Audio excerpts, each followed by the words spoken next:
Vous n'êtes sûrement pas passé à côté, Demon Slayer est terminé. Et le moins que l'on puisse dire, c'est que ça a fait couler beaucoup d'encre et généré beaucoup de débats. Et malgré que le manga soit fini, avec Chauve, on a continué les théories. Parmi les 9 piliers que l'on connaît, lequel d'entre eux est le plus puissant? Les 9 guerriers les plus forts du monde de Kimetsu, avec tous des pouvoirs très différents. Naturellement, tous sont excessivement forts. Mais si on fouille un peu, une hiérarchie finit par se dégager. Regardons ça.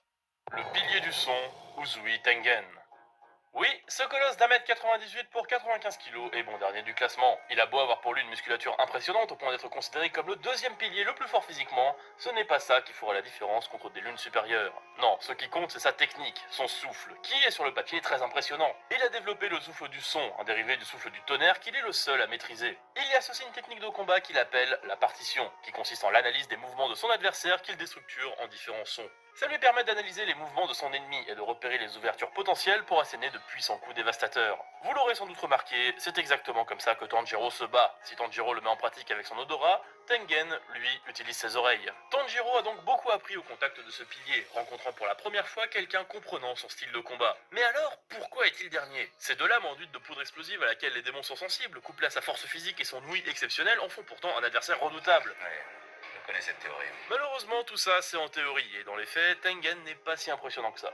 Il a certes combattu la 6ème lune supérieure, mais il n'a pas su l'éliminer seul. On pourra répondre qu'il a dû combattre tout en protégeant Tanjiro et ses amis, mais au final c'est eux qui se sont révélés être déterminants. Inosuke et Zenitsu ont occupé la sœur du démon pour permettre à Tengen et Tanjiro de tuer la 6ème lune. Nezuko va le soigner en purgeant son corps du poison qui l'envahissait, et c'est Tanjiro qui finira par vaincre le démon seul. Uzui l'aura juste occupé le temps de permettre à Tanjiro d'agir, au prix d'une main et d'un œil. Donc en fait, s'il avait été seul contre ce démon, il aurait tout simplement perdu. Et on parle quand même de la lune supérieure la plus faible, c'est ça qui le place en dernier du classement. Le pilier de l'amour, Koroji Mitsuri. Alors elle, c'est vraiment la pourfondeuse qu'on n'a pas vu venir. Elle est toute mignonne en apparence, mais ça ne l'empêche pas de démolir chaque démon sans aucune once de pitié. Pourtant, du haut de son mètre 67, elle paye pas de mine. Ce qui ne l'empêche pas de cacher une force physique impressionnante et une grande habileté à la lame. Elle maîtrise le souffle de l'amour, un souffle unique. Chez New Pharma, la santé et le bien-être sont accessibles à tous. New Pharma, votre pharmacie à portée de main.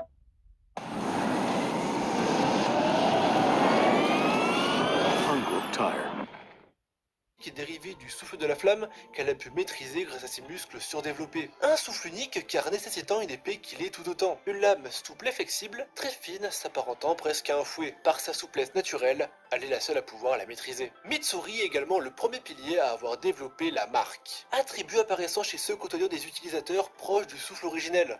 Le souffle du soleil. Il débloque une perception différente de la réalité, permettant à son utilisateur de prévoir les mouvements de son adversaire. Or, c'est en combattant aux côtés de Tanjiro qu'elle la révélera, lui permettant de tenir tête à l'ultime clone de la 4ème lune supérieure, non sans grande difficulté. Elle est forte, c'est sûr, mais ses exploits ne sont juste pas au niveau des autres piliers. Ça se sentira surtout à la fin, peignant à vaincre une nouvelle lune et n'arrivant pas à suivre le rythme contre Muzan.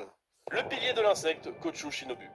Shinobu ne paye pas de mine quand on la regarde. 1m51, 40 kg, comment cette petite chose frêle pourrait-elle décapiter le moindre démon? Eh bien, elle ne le peut pas, mais c'est aussi ça qui fait la plus grande force de son style de combat, le souffle de l'insecte. Souffle qui est un dérivé du souffle des fleurs de sa grande sœur tombée au combat il y a de nombreuses années, le souffle des fleurs qui est lui-même un dérivé du souffle de l'eau. Le souffle des insectes est clairement le plus atypique parmi les piliers. En combat, le but de Shinobu est d'apporter un coup d'estoc à son adversaire. Et c'est tout, parce que la particularité de son souffle, c'est l'utilisation de poisons différents à chaque combat. Un poison qui va changer dès qu'elle va rengainer son épée, mais qui est toujours sur la même base, la fleur de glycine, cette même fleur qui est toxique pour les démons. Oh, depuis l'enfance, je maîtrise le poison. Avec ça, inutile de chercher à décapiter les démons, son seul objectif est de les prendre par surprise avec sa vitesse. Si elle peut sembler très fermée sur elle, rendant ses émotions opaques depuis la mort de sa grande sœur, c'est pourtant au contact de Tanjiro qu'elle apprendra à s'ouvrir de nouveau aux autres. On s'en rendra compte lors de son combat contre Duma, la 2ème lune supérieure. Elle laissera s'exprimer tous ses sentiments envers sa sœur qu'elle avait profondément enfouis. Se laissant submerger par la haine, dirigée contre ce démon qui lui a tout pris. Et malgré sa vitesse impressionnante dépassant celle de chacun des piliers, elle ne parviendra pas à faire plus que gravement handicaper la 2ème lune, saturant son corps de poison. Sans ça, Duma aurait fait un carnage parmi les rangs des pourfendeurs. Elle permettra aussi à Inosuke et Kanao de venir à bout de cette menace. Mais son plus grand au fait reste celui-ci. Avec l'aide de la démon Tamayo, elle a conçu un poison faisant vieillir Muzan de manière exponentielle. Et c'est grâce à ça, à cette combine gardée secrète, que Muzan finira par être vaincu. Elles travaillent d'ailleurs ensemble pour tenter de soigner Nezuko. Sans Shinobu, les pourfendeurs de démons n'auraient jamais ne serait-ce que frôlé l'espoir de forcer Muzan à se battre. Elle est sans aucun doute le pilier qui a eu le plus d'impact dans l'avancement de la guerre des chasseurs de démons. C'est dire à quel point la suite de ce top est monstrueuse. Le pilier de la brume, Michiro Tokito. Le plus jeune des piliers est sans aucun doute celui qui aurait pu devenir le plus puissant. Jeune garçon souvent perdu dans ses pensées, incapable de se concentrer plus de 3 minutes, toujours au visage impassible, comme s'il avait vécu un traumatisme sévère. Et c'est peu de le dire, il a survécu à 2 attaques de démons. Dans la première, il perdra sa famille, sa seule famille restant étant son frère jumeau, qu'il perdra dans une seconde attaque. Attaque qui l'immobilisera durant de longs jours, le forçant à voir le corps de son frère se décomposer. Changeant ce petit garçon toujours jovial et positif, en visage froid et antipathique. Et de nouveau grâce à Tanjiro, il a su s'ouvrir aux autres, à redécouvrir l'empathie, redonnant du sens à pourquoi il se bat. C'est ce qui lui permettra de venir à bout de la 5ème lune supérieure sans aucune difficulté. En même temps, Tokito est doté d'un potentiel presque effrayant. Il est devenu le pilier le plus prometteur après 2 mois d'entraînement. Son souffle de la brume lui permet de troubler la perception de son adversaire, l'aidant à le prendre par surprise. Il a la marque des chasseurs de démons, lui permettant de voir le monde transparent, et surtout, il est capable d'utiliser la lame rouge. Une technique propre aux profondeurs qui leur permet de bloquer la régénération accrue des démons qu'ils combattent. Et il faut dire que Tokito a une génétique plus qu'avantageuse. Il est un descendant direct du premier utilisateur du souffle maîtrisant le souffle du soleil. Même Kokushibo, la première lune supérieure et frère de l'inventeur des souffles, le félicitera pour son potentiel incroyable lors de leur affrontement. Et malgré ses blessures, il continuera le combat jusqu'au bout, là où n'importe qui aurait abandonné. C'est dire à quel point il sait se montrer efficace et déterminé quand il doit combattre des démons. Le pilier de l'eau, Tomioka Giyu. Le premier chasseur et pilier qu'on a vu dans la série, nul doute qu'il s'agissait d'un pilier extrêmement important. De longs cheveux noirs, des yeux d'un bleu profond, un kimono bimotif atypique, contrairement aux personnages qu'on peut rencontrer dans un shonen classique, il n'est pas un guerrier sans peur et sans reproche. De nature prudente, il ne se bat que quand il est sûr de l'emporter, et c'est pourtant au contact de Tanjiro et Nezuko qu'il commencera à avoir envie de protéger les autres, n'agissant plus par devoir, mais pour ses proches. Grâce à Tanjiro, il surpassera son complexe d'infériorité, lui qui n'aurait jamais dû survivre à l'épreuve des sélections de pourfendeur. Il a été en effet très vite vaincu avant d'être sauvé par son ami, Sabito. Oui, l'ancien disciple d'Uro Kodaki qui est mort pendant cette sélection à la place de plusieurs apprentis. C'est pour ça que son kimono arbore en partie le motif du kimono de Sabito. C'est sa manière de se rappeler que c'est lui qui devrait être à sa place. Mais ce n'est pas ça qui l'empêchera de devenir le pilier de l'eau, un des 5 souffles directement dérivés du souffle du soleil. Le Dorlo, dans 20-30 ans, il n'y en aura plus. Il le maîtrisera au point d'inventer un mouvement qui lui permettra de parer toute attaque le prenant pour cible, et c'est d'ailleurs grâce à ce 11e mouvement qu'il éliminera la 5e lune inférieure en un seul coup. Mais surtout, son plus haut fait reste l'élimination du démon Akaza, la 3e lune supérieure. Il a beau la combattre aux côtés de Tanjiro, qui devra tantôt le protéger et tantôt le laisser porter le coup fatal, c'est bel et bien lui qui fera l'objet de multiples éloges de la part du démon. Il le décrit très sobrement comme le pilier de l'eau le plus fort et le plus rapide de ces 50 dernières années. Rien que ça. Malgré les lourdes blessures qu'il subira, il tiendra tête à Muzan. Il tiendra son sabre jusqu'au bout, dirigeant la dernière offensive de l'humanité contre son plus grand prédateur. Le pilier des flammes, Kyojuro Rengoku.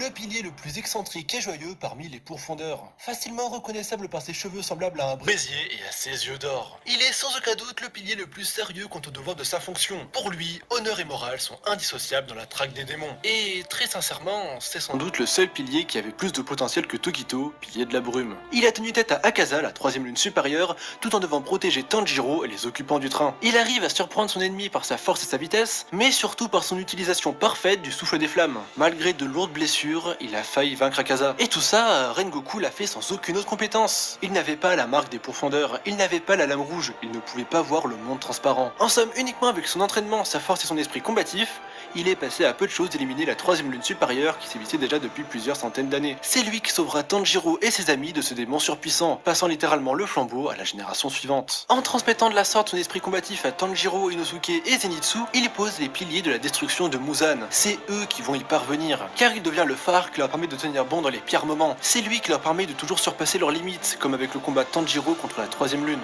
Avant ça, on a tous pensé que Demon Slayer allait être un shonen classique aux morts anecdotiques, et c'est ce moment qui nous a tous remis à notre place. Nous faisons comprendre à tous que c'est à partir de maintenant que la guerre entre les démons et les humains va prendre de l'ampleur et que personne n'est vraiment à l'abri. Le pilier du serpent, Obanai Iguro. C'est le pilier le plus strict avec le code des pourfendeurs. Pour lui, chaque entorse est une honte indélébile. Même une blessure face à une lune démoniaque est signe de défaite, comme le témoignent les réprimandes qu'il adresse à Tengen suite à son combat contre la 6e lune. Il a un style pour le moins atypique, des yeux verrons et une écharpe cachant un sourire de l'ange, stigmate de son enfance passé sous le joug d'une démone. Il est constamment accompagné d'un petit serpent blanc, Kabumaru, qui lui permet de compenser la cécité partielle de son œil droit, en lui transmettant des informations. Malgré son attitude inflexible et sa réputation de chasseur impitoyable, il sait faire preuve de bienveillance envers 2 personnes, son maître Ubuyashiki et Mitsuri. C'est à leur service qu'il met son souffle, l'atypique souffle du serpent qui lui permet de tordre sa lame pour se frayer un chemin dans la garde de ses adversaires. Il a beau être plus faible physiquement que la majorité des piliers, son souffle lui permet d'être largement au niveau contre des lunes supérieures. Et comme tous les piliers dans la suite de ce top, il a la marque des pourfendeurs et maîtrise le monde transparent. Mais surtout, il est capable de rendre sa lame rouge seul, sans l'intervention de personne. Tout ça lui permet de tenir tête seul à Muzan pendant de nombreuses minutes, et ce malgré le fait qu'il ait été rendu aveugle par ce dernier. Il a suffisamment temporisé pour permettre à Tanjiro de prendre le relais, menant à la défaite du plus grand ennemi de l'humanité. Inspiré de votre peau, Tolérance Hydradis vous assure 48 heures d'hydratation intense et naturelle.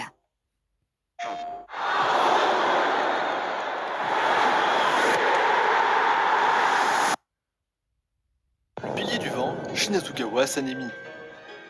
En apparence, le plus cruel des piliers, il n'en est pas moins un des meilleurs chasseurs de sa génération.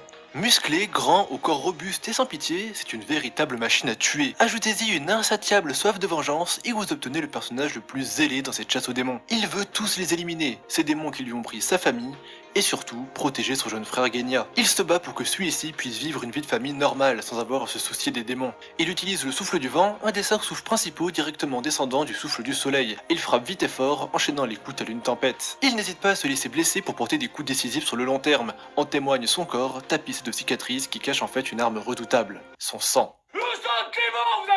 Son sang est particulier, il attire les démons et lui permet de distraire même les adversaires les plus puissants comme la première lune supérieure. Démon qu'il affrontera au maximum de ses forces et ce malgré des blessures qui auraient pu être mortelles pour n'importe qui. C'est bel et bien cette ténacité hors du commun qui lui permettra de tenir le coup. Parce que bon, le mec finit le ventre ouvert avec seulement ses muscles pour tenir sa carcasse. Il lui a tenu tête seul en utilisant sa marque pendant un certain temps, permettant à ses alliés de se remettre d'attaques dévastatrices avant d'abattre ce démon qui semblait invincible. Et ça n'empêchera pas de repartir à l'assaut de Muzan, ce jetant encore perdu dans le combat le plus important de l'humanité. Le pilier de la roche, Gyomei Imejima. Sans surprise, aucun autre pilier ne pouvait lui passer devant, c'est bel et bien le personnage le plus impressionnant de la série. Aveugle de naissance avec une ouïe surdéveloppée, il est physiquement le plus fort des piliers. On parle d'une masse de 2,20 m pour 130 kg de muscles. Au passé sanglant teinté de trahison mais toujours admirablement gentil et conciliant avec tout le monde. Il met cependant un peu de temps à accorder sa confiance à ses alliés. Son souffle, pour le coup, est très différent des autres. Il mise uniquement sur sa force brute, caractéristique allant très bien avec sa carrure de buffle dopé aux hormones. Il est de très loin le plus puissant des pourfendeurs, au point d'être caractérisé par la première lune supérieure de guerrier le plus impressionnant qu'il ait rencontré en 300 ans. Et ça, malgré son handicap. Il utilise en fait le son de la chaîne de son arme pour se repérer, lui et son ennemi dans l'espace. C'est sa concentration inébranlable qui le rend capable d'un tel exploit. Au-delà de sa force et de son ouïe impressionnante, il est aussi capable de voir le monde transparent et d'utiliser la marque des pourfendeurs qu'il a appris à utiliser seul. Et pourtant il arrivait à tenir tête à la première lune sans les utiliser, montrant toute l'étendue de sa puissance. C'est réellement le personnage le plus impressionnant du manga sans aucune comparaison possible. Sans lui, l'humanité aurait perdu, sans qu'aucun espoir ne soit permis.